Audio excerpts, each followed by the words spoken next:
All right, we'll open up with a statement, then we'll go on the questions. Hi, Coach. Yeah, it's simple for me. It was a great game to come back in. Of course, we didn't start the way that we wanted to, but what I've talked about from the beginning with this group, the fighting spirit, the never giving up, to come out in the second half and put a performance like that and get 3 goals away from home was incredible. So I'm proud of the guys. Um, I'm excited for them for what is next, but this is another huge positive step for us. And just really proud of the players, staff, everyone involved, and another good night. Start with Jonathan. You want to start off? Yeah. There you go. Yeah. Oh, right. Hey, Coach, Scott Schertzen, Street Punk Soccer. Congrats on the win. Regarding the halftime itself being down 2-0, talk a little bit about what you said in the locker room at that point and how important that first goal was coming right out of the second half. Thanks. Yeah, one or two things tactically, but it was more about challenging the guys to just play better, to give more, to be more connected when they didn't have the ball, challenging some guys individually, and proud of them for the guy. I won't name names in that, but the way that they responded to that, the way they accepted that, responded to it, and then performed in the second half, that was really cool. That was really cool. So, like I said, it was not big tactical changes. It was more of the energy that we want to play with, the focus that we need to be successful, which we didn't have in the first half, and we came out in the second half and put that together. So that was really cool. I'm going to name 2 names. First is Kevin. What did you see from him in that second half? Because he was pretty well neutralized in the first half, and in that second, he really sees. Yeah, the first half, I can say he's one of the guys at halftime that I really challenged because we know about his talent. It's incredible the things that he can do, the mentality that he has, but he can only play when the ball is at his feet. And that's every game is not going to be a situation where he is getting in these positions, can go out guys, create from there. He's gonna have to find the game in different ways sometimes. And that was more the challenges. You have to position yourself for second balls. You have to recover in the game. You have to find the ball in the middle of the field in tight windows and turn and make plays from there. And you have to just, yeah, play better because you're capable of it. Bring everything at a higher level.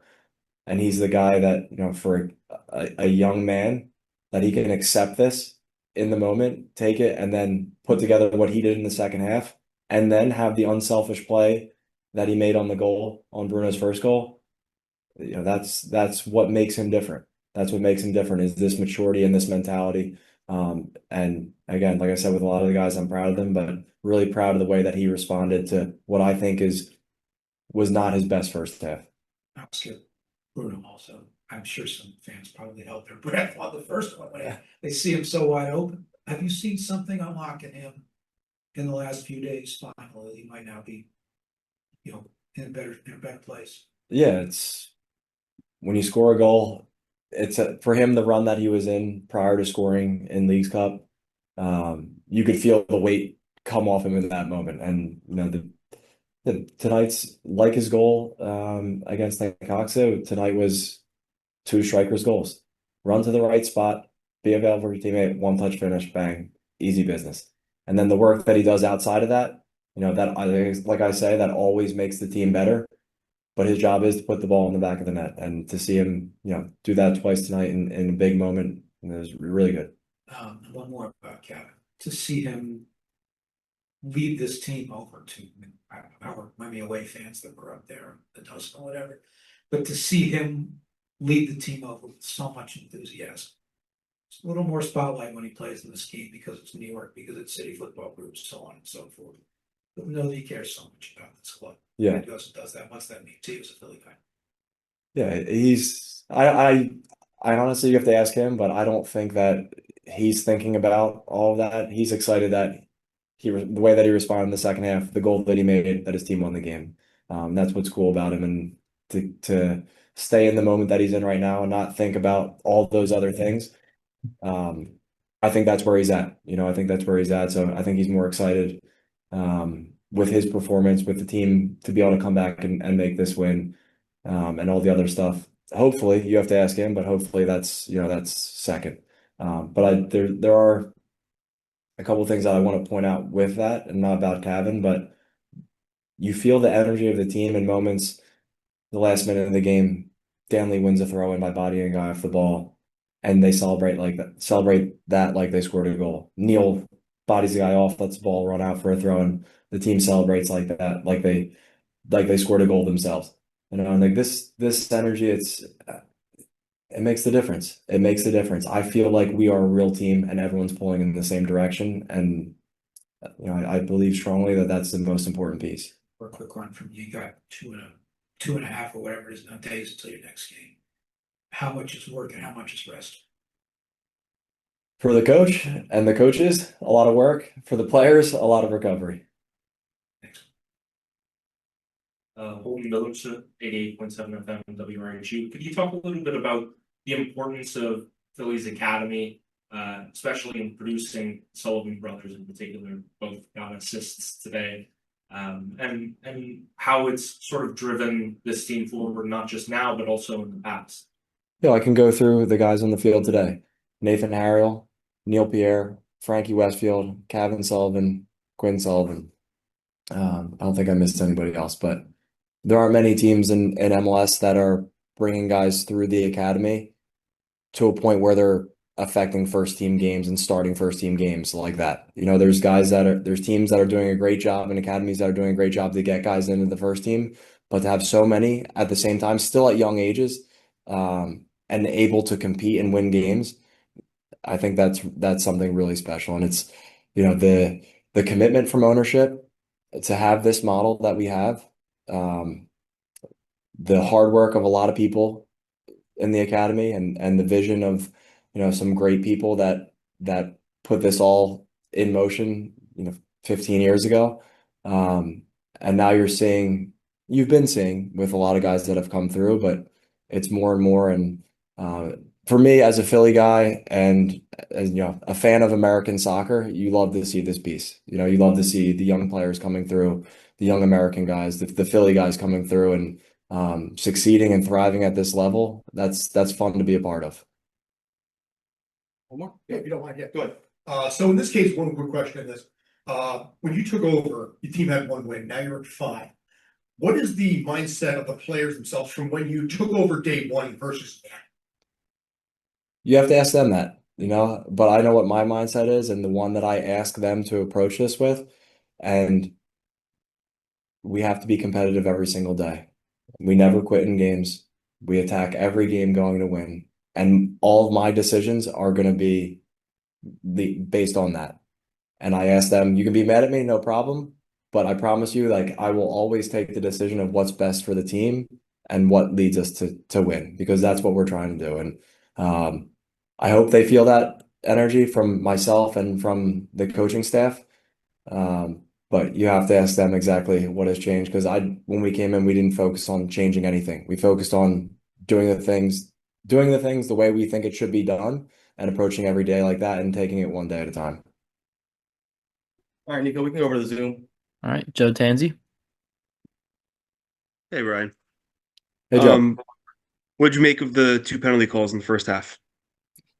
Yeah, honestly, I didn't think too much about them. I'm more focused on what we can do different, and I think in both of the penalty calls, the first one Neil has to play better, and the second one the clearance isn't good enough. So we put them in a position and put the referee in a position that he's in there for a decision, and so I'm more focused on what we could do differently, and the drop of focus I thought in the first half was what I was disappointed with. I didn't even really look at the penalties again because I was so pissed about the way that we conceded them.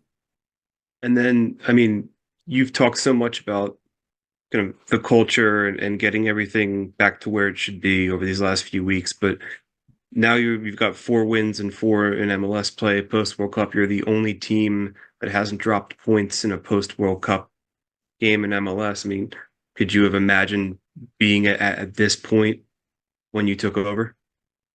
Yeah, I'm proud of that, but to me, I mean, in my mind already, we're on to Miami, and I'm focusing on the next game. So, that's a nice thing, of course, but I'm not even thinking about I'm thinking about the next game and how can we approach this and can we win the next one? Not what happened in the last four, not what's going to happen a month from now. How do we approach Miami and put our best foot forward in that game? Todd Lewis. Thanks, Nico. Hey, Ryan, congrats on the win. Bruno Damiani and Kevin Sullivan are going to get a lot of the praise for tonight's performance, but you made a substitution in the second half, bringing on Jesus Bueno for Jovan Lukic. Can you just talk about the performance for Jesus being directly involved in the game-tying goal and then the game-winning goal with the tackle and the interception? Yeah, he had both ball wins that led to the goals. He was excellent when he came in. And I can't believe that no one has brought up Danley's performance in the second half, especially. He was incredible. And when he's playing at this level, to me, he's the best midfielder in MLS. Can you turn this to echoing? But Jesus was fantastic when he came in. Like you saw, his play, his ball wins led to both goals and his decision once he won the ball. And he was great when he came in. Jillian. Thanks, Nico. Hi, Ryan. How big is that assist from Quinn Sullivan as he's working his way back, and how close would you say he's to being at the full 90? I mean, both of Bruno's goals, really unselfish play from Kevin and Quinn from the position that they were in. They could shoot, but they choose the higher percentage chance and find Bruno in a great spot. He played 90 in the game against Santos Laguna. You know, it's I don't want to put any timeline on when Quinn is going to be 100% back to where he left off last year. I think if we were expecting that, still it's 11 months post surgery. But he's taking great steps. Played 90 minutes against Santos Laguna, came in tonight. Great play for the assist. So it's little steps every single week, and keep challenging him, but also, making sure that he understands it's okay if he's not feeling 100% in everything. Let's take a step to go every week to get closer and closer to his ultimate level. And final question will go to Jose Nunez. Ryan, congratulations. You kind of alluded to my question, or maybe the answer to my question, but you're obviously experiencing a lot of different emotions as you're navigating through this post World Cup and this new season for you. What is it like for you, or if you can verbalize, what has it been like for you, especially in this match, seeing the Sullivan brothers obviously have such a big hand in this, and of course the academy, et cetera, but specifically these two guys that you've seen grow and develop and again come in, Quinn and Kevin start, have such an impact in a game that was difficult to turn around. Yeah, the only way that I can put it is, in your life when someone is rooting for you, and I'm rooting for them. I want to see them win. I want to see them be successful, and when you see them do well, it makes you proud and it makes you happy for them. So that's with all the players, but I've known those guys for a long time. I've known the family for a long time. So that's the best way I can say it is, I'm rooting for them. I want to see them be successful. I want to see them win as individuals. And I'm proud of the way that they bought into the team, and have helped us, through this first couple weeks. Thank you. Safe travels. Thanks. All right. Thanks, Ryan. Thanks, everyone.